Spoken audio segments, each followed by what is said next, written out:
Hola, buenos días, bienvenidos al programa. El día de hoy nos encontramos en el podcast de los artistas. Hoy les tenemos una invitada especial en el podcast. Ella es Isabela Mandujano, una experta en la historia del arte que nos viene a platicar acerca de las vanguardias artísticas como lo son el impresionismo, postimpresionismo, cubismo, futurismo, fauvismo y expresionismo. Bienvenida Isabela, es un placer tenerte aquí. No, gracias a ti por la invitación al podcast. Hoy les vengo a contar un poco de mi conocimiento acerca de la historia del arte. Bueno, sabemos que las vanguardias artísticas se tratan de reinventar en el arte, se enfrenta al movimiento existente y casi siempre genera rechazo. Sí, exactamente. Primero vamos a comenzar con la primera vanguardia, que es el impresionismo. El impresionismo fue una revolución artística donde hubo un canon. El artista por esto comienza a ser rechazado, porque tenían un punto de vista diferente, no eran entendidos, y así es como cambiaron el concepto de la creación de belleza y arte. Se caracteriza por nuevas expresiones pictóricas, se le llamó impresionista. Se llamó así por el cuadro de Monet titulado Impresión Soleil Levant. Este se caracteriza por la continua atención prestada a la percepción de la luz de la naturaleza, así como la observación de los colores en las obras. Pintaban al aire libre para tener variantes de la perspectiva. ¡Qué interesante! Algunos de los pintores más destacados son Renoir, que pintó el desayuno de los reneros, y otro que se me ocurre es Monet, que pintó Impresión, Soleil, Levant. Exacto, esta obra que ya mencionaste es muy importante porque así surge el nombre del impresionismo. Otro dato es que si te fijas, en esto se ve muy bien la percepción de la luz y el color plasmado en la obra. Pero bueno, lo siguiente es el postimpresionismo. Se puede decir que fue una extensión del impresionismo. Ellos igual estudiaban la luz y el color en las obras, pero la diferencia es que usaban colores más llamativos y también se les conoce por usar el puntillismo. Otras características es que había más emoción del artista y de lo que los rodeaba, es decir, el espectador y su estudio de las formas. El precursor del arte moderno es Paul Cézanne, que creó la primera obra postimpresionista llamada El jugador de cartas. En lo personal, mi artista favorito del movimiento fue Vincent Van Gogh, debido a su temperamento inquieto y la originalidad de sus obras. Van Gogh estuvo siempre aislado, tanto en su vida como en su arte. Una de sus obras que más me atrae la atención es El campo de trigo con cipreses. De hecho, en la simbología de Van Gogh se encuentra mucho este tipo de árboles, y es porque significan la muerte y su hermano. ¡Qué interesante, Isabela! No lo sabía. Bueno, ahora vamos con el cubismo. Nació en el año de 1907 y fue un movimiento donde se representaba la realidad mediante el empleo dominante de elementos geométricos. Los objetos no se representan como son o como se ven, sino como han sido concebidos por la mente, que los desconstruye en sus formas geométricas esenciales. Sí, claro, pero ¿qué fue lo que hizo la vanguardia que más tuvo cambios? Bueno, lo principal fue que el cubismo se distancia abiertamente de la representación naturalista, es decir, del principio de imitación de la naturaleza como objeto final del arte.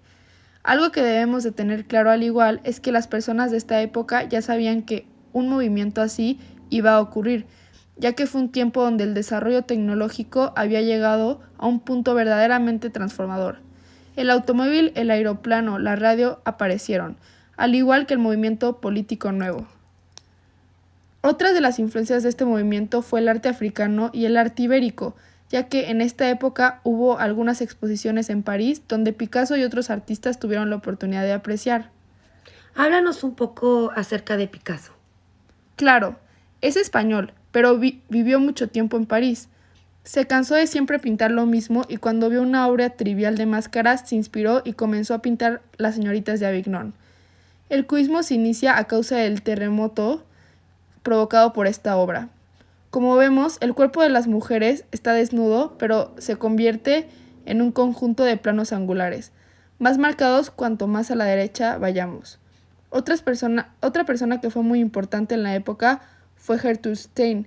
Ella era una crítica del arte, tenía una capacidad intelectual increíble. Es gracias a ella que muchos artistas en París eran capaces de lanzarse. Conoció infinidad de artistas. Gracias a ella, Pablo Picasso revolucionó. Muy bien, ahora háblanos un poco acerca del futurismo. Claro, el futurismo es un movimiento literario y artístico que surge en Italia en el primer decenio del siglo XX. El promotor e iniciador del futurismo fue el poeta Filippo Tommaso Marinetti en 1909. Se dio una época en la que Europa se estaba industrializando rápidamente. El futurismo exaltó la velocidad de las máquinas, el ruido de los motores y el estruendo de los aeroplanos. Los futuristas trataron por todos los medios reproducir el movimiento, descomponiendo las formas o procurando individualizar las líneas que fluyen en el interior de los cuerpos y de los objetos.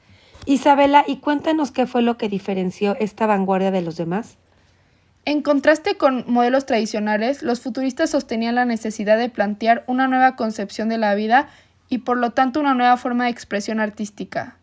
Sin embargo, el futurismo también trajo un pensamiento algo negativo. La estética futurista difunde también una ética de raíz machista y provocadora, amante del deporte y de la guerra, de la violencia y el peligro. Uno de los artistas más representativos es Umberto Boccioni, que cultivó el puntillismo y algunas de sus obras son Las formas únicas de continuidad en el espacio. ¡Qué interesante! Ahora vamos con el fauvismo. Surge a principios del siglo XX. Este surge en 1905 tras una exposición de otoño en París. Sin embargo, este comienza en 1907. La explicación más sencilla para entender el fauvismo es el uso del color, más que nada en el uso arbitrario. Es decir, los rostros que se suponen que deben ser pintados de color carne se pintaban de azul y así con otros objetos. Aunque sabemos que esto era imposible en su naturalidad, pero es lo que destaca el movimiento, la libertad que tiene a la hora de distribuir el color. Henri Matisse es el pintor más representativo, con sus obras como La raya verde, La alegría de vivir y La danza. ¡Wow! Cuéntanos ahora acerca de la última vanguardia, el expresionismo, que para mi gusto es mi favorito. Con mucho gusto. Comenzó en Europa a principios del siglo XX y también se extendió a la literatura, la música, la danza y el teatro. Esta vanguardia se caracteriza por intensificar las sensaciones y los sentimientos. Sus obras son altamente emotivas. Este inicia en Alemania con el grupo El Puente. El Puente veía su arte como una puerta entre el pasado y el presente. Ellos ya no se preocuparon por las apariencias, sino por el fondo y el corazón de las cosas. Uno de los artistas más representativos es Ernst Ludwig. Él representaba gente en la ciudad, la vida urbana. Era la principal característica en sus obras. Las pinceladas veloces, la línea angulosa, etc. En Múnich también se desarrollaba al mismo tiempo el grupo del Jinete Azul. Su artista más importante era Vasily Kandinsky. Dijo que ninguno de ellos buscaba replicar la naturaleza como realmente es, sino darle una forma artística a esta con una experiencia espiritual. Fue criticado por el nazismo como arte degenerado. Sus obras eran confiscadas. Es que esta vanguardia fue algo lleno de sentimientos y más que nada dolor. Es por eso que me gusta tanto como lo representan de forma artística. Sí, exactamente, en muchas de las obras se nota. Muchas gracias por tu tiempo y por hablarnos un poco acerca de las vanguardias artísticas. ¿De qué? Yo con mucho gusto lo hago. Gracias por la invitación al podcast.